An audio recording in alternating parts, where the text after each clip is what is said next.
I feel very confident that after doing this course, you will succeed as a wedding photographer, whether it's actually in the art and craft, as in you can technically do some great things with your camera, a beautiful light, beautiful posing, tell a beautiful story, and also you can be commercially successful. You can make a living doing this if you want to. But let me tell you why you won't succeed, because if you follow my advice, you will, but here's why you won't. Let's go through these things. So a common problem with most photographers, and this is after actually working with photographers as in teaching for over 20 years, and if I had to sort of put this in a bit of a list, these are the most common ones. Okay, I'll talk about them overall and I'll be very specific. Lack of preparation, lack of practice, lack of experience, lack of confidence, and we just photograph too quickly. Well, apart from that last one, arguably we could liken that to any industry or genre, but simply most of the time in any industry, in any genre, the reason why we will fail is because we haven't prepared, we haven't practiced, we don't have enough experience, we lack the confidence, and of course, perhaps we're trying to be too quick. Whether it's actually just trying to be too successful too quickly, then rather than just going through those motions, or specifically with photography, I find that most of us are literally just trying to photograph too quickly. I want to shoot this family portrait quickly. I want to do this shot quickly. Whereas I believe that if you slow down, you get to the destination a lot quicker. Lack of preparation. Well, what does that mean in our industry? Well, like I've actually mentioned in earlier segments, I feel that many people want to be a photographer, a wedding photographer, without really understanding the pure nature of a wedding, also in different cultures, understanding how much time you need at the groom's home or the bride's home, or whether it's a same-sex wedding, how do you handle this or that or whatever. Like, there's so many things that you have to know. So we go in there because many of us, perhaps, and many of you watching right now, perhaps you are that guy or girl with a camera, you love photography, it's a side hustle or it's a bit of a hobby. You put a few photographs up on Instagram and Facebook, people actually like it, and then, hey, you must be good. And all of a sudden, wait a second, your friend gets married and you decide to be a wedding photographer. Well, wait a second, just calm down. Let's slow down a little bit. You know, would you just decide to go and feed, 50 families? And because, you know how to cook a meal for yourself. Well, wait a second, you need to just slow it down and prepare.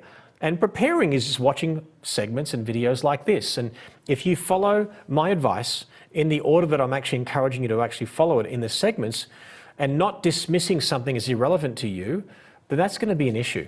So you need to prepare. I often liken this to like a battle, like you're going into battle. Would a warrior go out to battle without a sword and a shield and just go out and you could be as enthusiastic and as passionate as ever and you go to your castle and you're going out to war? No. You're going to die a very quick death. You need the sword. You need to know how to use the sword. You need a shield. You need to know attack, defense, all these different things. And so I'm just saying is prepare for battle. If you're working with two photographers, that's in yourself and a second shooter, well, what angle are you going to take? What angle are they going to take? And so on and so forth. So you need to prepare. And now practice, guys. You have to practice. I'm telling you now that practice is the key to anything.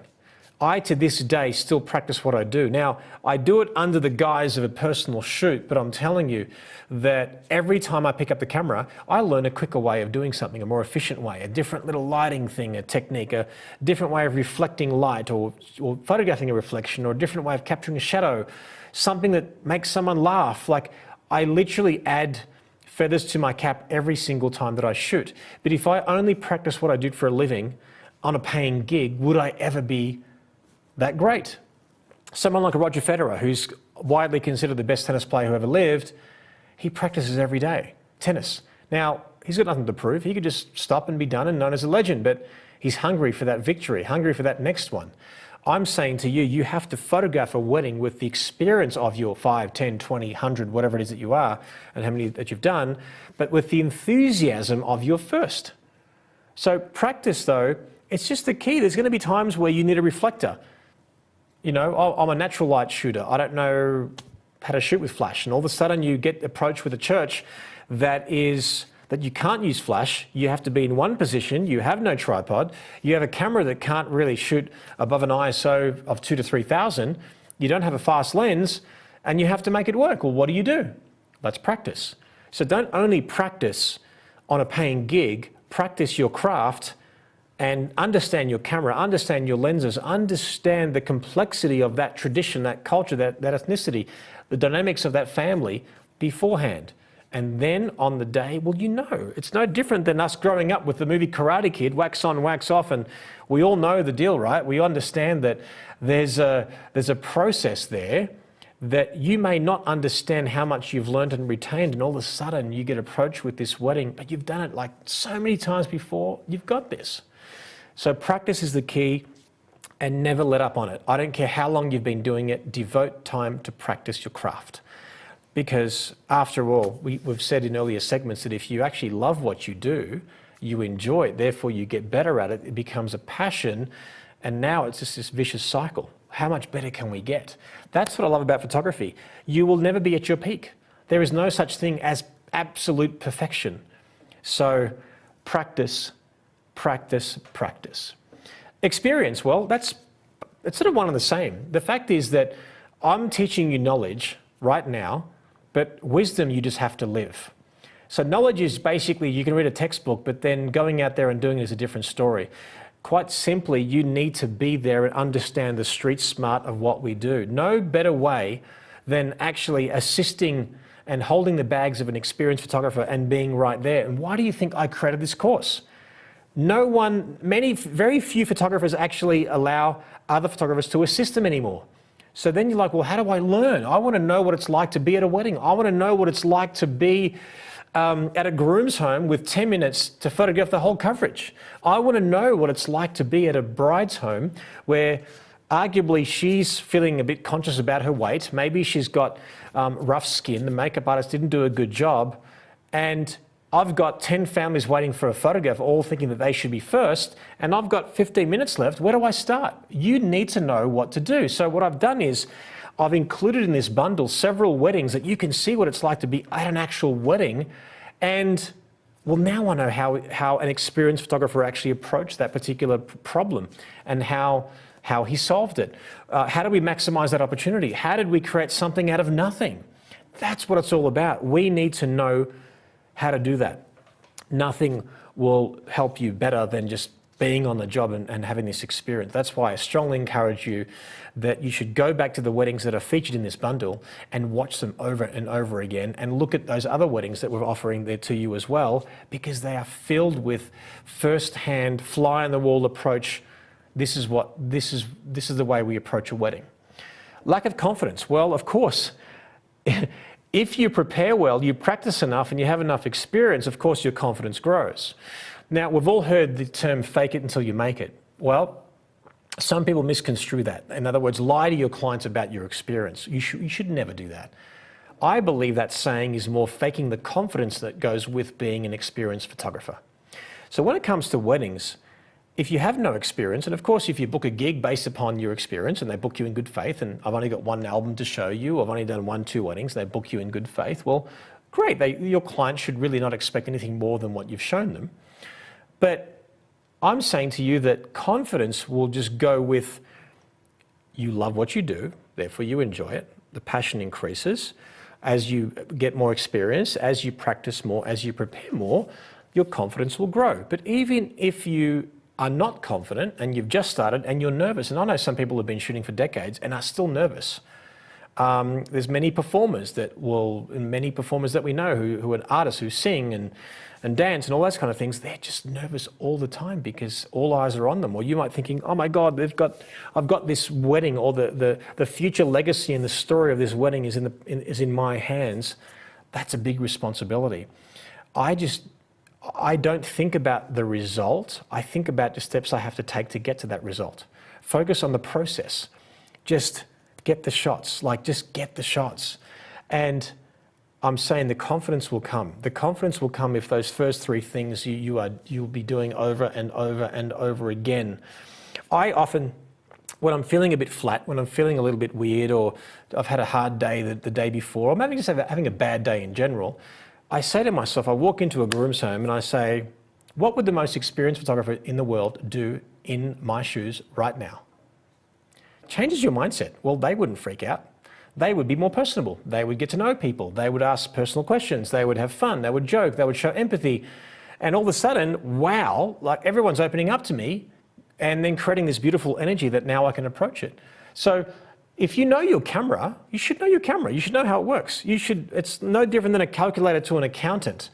We should know the tools of our trade. And you will learn how to use that tool for the rest of your career, but you shouldn't even photograph a wedding unless you know at least the basics and the foundation before you start. So confidence will come with practice, experience, and preparation. And just know, if you don't have it, fake it. And then it's almost like a lie. It starts to become true. And I'm not saying being cocky or arrogant or anything like that. Just, you know when they say that if you're having a bad day, do something for somebody else? It's actually not about you. Don't stress that, I feel bad, I'm stressed, I'm not. No, focus on the bride. Look at the bride through the eyes of the groom. Look at the bride through the eyes of the mother. You will almost instantly totally forget your inhibitions and all your worries. Stick to the plan. Just get the shots. The story will be told. And could it have been told better? Yeah, with experience, with wisdom, with more weddings, with repetition, it'll just get better and better. But for your time on this wedding in good faith, this is the best you could do, and that's okay. Don't self-deprecate and think, oh my God, I just did so badly. I want you to leave it all out on the field, so to speak, for one of a more common sports cliche, and that is just get it done. And done is better than perfect. And if you are after perfection, it'll never happen. What you'll do, you'll reach a point in your career, like myself, for example. I know I can get technically better. I know I can get better shots, but I appreciate the process of what I'm going through right now. It might take more to impress me these days than it did years ago, but I'm after these beautiful moments. I'm after those beautiful legacy shots that just not even I can ever do again. And that is worth fighting for. And the other thing is, which is a manifestation of a lack of preparation, of practice, experience, and confidence. We think that if we photograph quickly, that is a sign of confidence, that everyone around us is expecting us to be really, really, really fast. Ironically, the bride just spent 2 hours doing her hair and makeup, and all of a sudden you put the actual pressure on yourself to photograph the bride in 5 minutes. Well, no, that's not conducive of a beautiful energy, that's conducive of beautiful photography. Go slow, take your time, slow down. I'm saying, like now, if I talk like this to you, for example, the energy that I'm creating by lowering my voice, slowing my pace, that evokes a very different emotion than me speaking like this. Because now all of a sudden I feel a bit nervous because we're speaking all fast. So you have to understand that if you slow down with your technique, you will get to the destination a lot quicker. If you watch me photograph the weddings included in this bundle, you will see that often I'm actually very slow and methodical. I might not shoot as quickly or as many photographs as the next person, but probably more than most, I'll probably nail what I want very, very quickly. So slow down to get there quicker. So please, the reason why this bundle, after investing in this bundle, the reason why you will not be successful is if you miss something, as in you say, well, I don't really need that. Let me just go from here. The reason why you won't be successful, at least in the art and craft of wedding photography, is because of these things. So take your time, slow down. Yes, you might also be an experienced photographer. You simply might have bought this bundle because you have holes in your knowledge.